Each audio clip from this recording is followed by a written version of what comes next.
Chers enfants de Notre-Dame-des-Neiges, aujourd'hui, samedi, nous allons regarder ensemble une visite de la Vierge Marie sur notre terre. Alors, allons ensemble en Irlande au XIXe siècle, où la Sainte Vierge va apparaître entourée de Saint Joseph et de Saint Jean l'Évangéliste. Pour vous situer, on est dans un petit village à Knock. Knock, c'est à l'ouest de l'Irlande.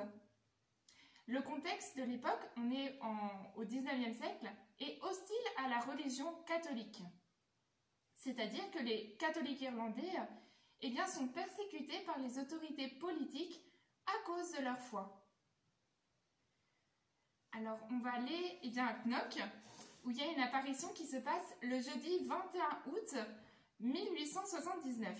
Et le 21 août, on est à la veille de la fête de Marie-Reine, où elle est couronnée. Donc, le soir, le temps change, il commence à pleuvoir des cordes. Vers 20 h, Marie MacLeod, l'aide ménagère du curé de la paroisse, rentre chez elle. Elle est accompagnée de la fille aînée des Burn, Marie, âgée de 29 ans. Et alors qu'elle s'approche de l'église de la paroisse, Marie Burn s'écrie « Regardez ces belles personnes !» Elle se rapproche de l'église, et là, elle voit une silhouette lumineuse. Et Marie Burn s'exclame « C'est la Sainte Vierge !»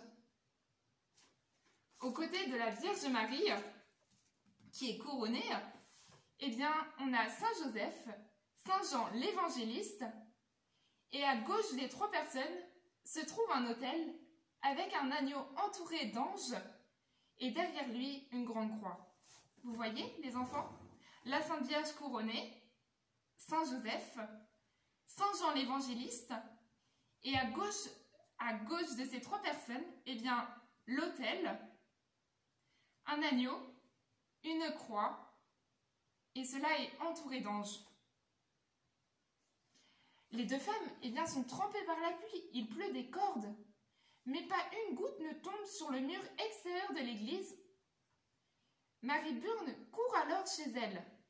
Elle va le dire à toute sa famille de la merveilleuse chose qui vient de se passer.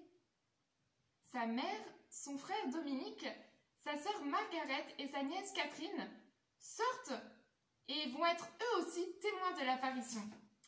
La jeune femme court également partager la nouvelle auprès des voisins de l'église. Bientôt, une quinzaine de témoins se rassemblent. Ils vont réciter le chapelet et des prières. Et ils sont eux aussi témoins de l'apparition. Donc 15 personnes vont être témoins de cette apparition. Et donc la vision, qui commence à 20 h, va durer en gros 2 heures, puis disparaît. Alors bien sûr, on met en place une commission d'enquête pour étudier cette apparition. Donc dès octobre 1879, l'archevêque du diocèse de Tuam, dont Knock fait partie, il va initier l'enquête sur cette apparition. Les 15 témoins sont entendus. Et selon le rapport de la commission, les dépositions des témoins prises sont dignes de confiance et satisfaisantes. Une deuxième commission aura lieu en 1936 qui officialise et reconnaît l'apparition. Donc rapidement, ce petit village de Knock, à l'ouest de l'Irlande, devient un lieu de pèlerinage, de guérison. 10 jours à peine que l'apparition s'est passée, les Gordon, qui résident dans la ville voisine, amènent leur fille Delia. Delia est sourde. Ils vont prier au sanctuaire pour obtenir sa guérison. Sa mère, avec beaucoup de foi, va toucher les oreilles de Delia avec du mortier provenant du mur de l'église. Et la jeune fille est guérie instantanément. Dès lors, la population afflue et beaucoup de gens sont guéris aussi. Voyez-vous les enfants, on commence à tenir un registre des guérisons. Et dès octobre 1880, on a déjà enregistré près de 600 cas. Donc quelques mois seulement après l'apparition. 600 cas de guérison. Et donc des personnes souffrent de maladies telles que des cécités, des surdités, des tumeurs, des fractures, attestent de leur guérison. Dès les premiers jours du sanctuaire, l'eau bénite sur place est aussi très recherchée. Les pèlerins d'aujourd'hui peuvent encore toucher le mur ou toucher la pierre d'origine du mur de la chapelle de Knock. C'est sur le mur où il y a eu l'apparition un peu. Et rapporter de l'eau bénite qui est souvent miraculeuse. Donc, va se mettre en place ce pèlerinage à Knock. Donc, après l'apparition, les premiers pèlerins viennent de petits groupes, principalement de Knock et des villages environnants. Mais à mesure que la nouvelle de l'apparition se répand, eh bien, on va arriver de tous les coins d'Irlande. Knock va attirer des foules jusqu'au milieu des années 1880. Puis, à l'exception des fêtes importantes, ce sont simplement les gens du village qui profitent du pèlerinage. 50 ans après l'apparition, donc on est en 1929, eh bien, l'archevêque de Tuam participe au pèlerinage. Cet événement marque un renouveau pour le village qui attire de nouveau les foules. De nombreux pèlerinages diocésains sont alors organisés. Le 30 septembre 1979, le pape Saint Jean-Paul II rejoint près d'un demi-million de pèlerins à Knock pour le centenaire de l'apparition. Il élève la nouvelle église au statut de basilique et offre une rose d'or. En juin 1993, Mère Teresa est accueillie par près de 50 000 pèlerins. En 2001, au cours d'un vaste tour de l'Irlande, les reliques de Sainte Thérèse de l'Enfant Jésus arrivent à Knock et sont vénérées dans la basilique. Plus récemment, en août 2018, le pape François s'y rend et élève au rang de sanctuaire marial et eucharistique international. Alors, nous avons vu dans cette première partie la description de l'apparition à Knock, d'un point de vue historique, puis la mise en place du pèlerinage. Maintenant, dans une deuxième partie, eh bien, nous allons voir la signification de l'apparition. Dans cette apparition, il y a tout un message actuel qu'elle nous transmet. Donc, rappelons-le, nous sommes à la veille de la fête de Marie-Reine. Et la Vierge Marie, eh bien, dans cette apparition, va apparaître couronnée. Elle est au centre des personnes. Mais cette apparition, la Vierge Marie, ni Saint Joseph ni Saint Jean vont parler. C'est une apparition silencieuse. Donc, la Vierge Marie se tient debout silencieuse. À ses côtés, Saint Joseph et Saint Jean l'évangéliste. Donc, à gauche de ces trois personnes se trouve un autel. Donc, il y a un autel qui apparaît, avec un agneau qui apparaît aussi, une grande croix et des anges qui entourent l'autel, l'agneau et la croix. Donc, ici, Notre-Dame, rappelons-le, on est dans un contexte difficile pour les Irlandais catholiques qui sont persécutés à cause de leur foi.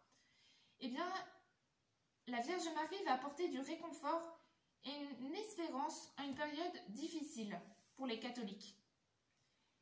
Vous voyez, Notre-Dame, elle ne parle pas dans cette apparition, mais elle écoute nos prières. Marie est là, elle est médiatrice, c'est-à-dire elle fait un pont, elle est le pont qui relie Dieu et les hommes.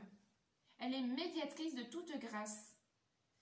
Elle intercède pour nous auprès du trône de son Fils Jésus. Saint Joseph aussi ne parle pas. Saint Joseph est vraiment l'homme du silence. Mais toute son attitude pendant l'apparition parle et nous dit qu'il mérite bien le titre de patron et de protecteur de l'Église. Saint Jean, eh bien, il va apparaître sur les traits d'un évêque. Il porte une mitre et il va être aussi apparaître comme un prédicateur de la parole de Dieu. Vous voyez, il aura le livre. Et eh bien, en fait, les gens étaient impressionnés par Saint Jean parce qu'une force émanait de lui. Maintenant, voyons le lien entre cette apparition et l'Écriture sainte, et notamment avec le livre de l'Apocalypse que Saint Jean a écrit. Vous voyez, dans le livre de l'Apocalypse, Saint Jean va méditer et va contempler le mystère de l'agneau immolé. L'agneau immolé, eh bien, ça représente Jésus, le sacrifice de Jésus sur la croix. À Knock, on voit un agneau de 5 à 6 semaines, avec une croix et un autel. Donc l'autel, l'agneau et la croix. Cela souligne l'importance de la messe comme étant une actualisation du saint sacrifice de Jésus sur la croix. Mais l'apparition nous montre aussi le ciel avec les anges. Les anges, c'est la cour céleste et ils ont une liturgie céleste. Et vous voyez cette apparition, elle est bien illuminée par la présence des anges. Les anges, c'est l'armée de Dieu qui ne cesse d'adorer et de louer et d'entourer Dieu. Les anges qui entourent l'autel nous montrent avec combien de foi et de respect il faut assister à la Sainte Messe. Le silence des figures célestes en présence de l'agneau eucharistique indique l'importance de vénération que les fidèles doivent rendre au Seigneur dans l'Eucharistie. Terminons cette visite à Knock en regardant l'importance actuelle du message de Knock pour vivre de la vie de Jésus en cette année sainte, qui a comme thème être témoin de l'espérance. Dans l'acte d'espérance, nous disons « Mon Dieu, j'espère avec une ferme confiance que vous me donnerez par les mérites de Jésus votre grâce en ce monde et le bonheur éternel dans l'autre. » Alors, où trouve-t-on les mérites de Jésus, c'est-à-dire les cadeaux, les grâces spirituelles qu'il veut mettre dans nos cœurs? Nous trouvons Jésus, ses mérites, ses grâces spirituelles dans les sacrements, et tout particulièrement dans l'Eucharistie, où l'on reçoit Jésus vivant dans ce sacrement de son amour. Et l'Eucharistie, vous voyez, c'est l'actualisation du saint sacrifice de Jésus sur la croix. Les sacrements nous font vivre de la vie même de Jésus, pour que notre cœur ressemble au cœur de Jésus. Et alors, la Sainte Vierge peut beaucoup nous aider à être témoins de l'espérance. Vous voyez, on a dit qu'elle est médiatrice, ça veut dire qu'elle intercède pour nous auprès de Jésus. Et alors, la Vierge Marie est Immaculée Conception. Elle est notre mère et elle est sans péché. Dieu, le Père, veut que nous allions par le moyen du cœur immaculé de Marie vers le cœur eucharistique de Jésus. Et cela avec une confiance d'enfant. Et la confiance, vous voyez, c'est un fruit de la vertu théologale d'espérance. Chers enfants, nous vous souhaitons une bonne suite de ce saint temps du carême pour suivre Jésus, le consoler et aller avec lui jusqu'au mystère de sa passion. Au revoir les enfants de Notre-Dame-des-Neiges.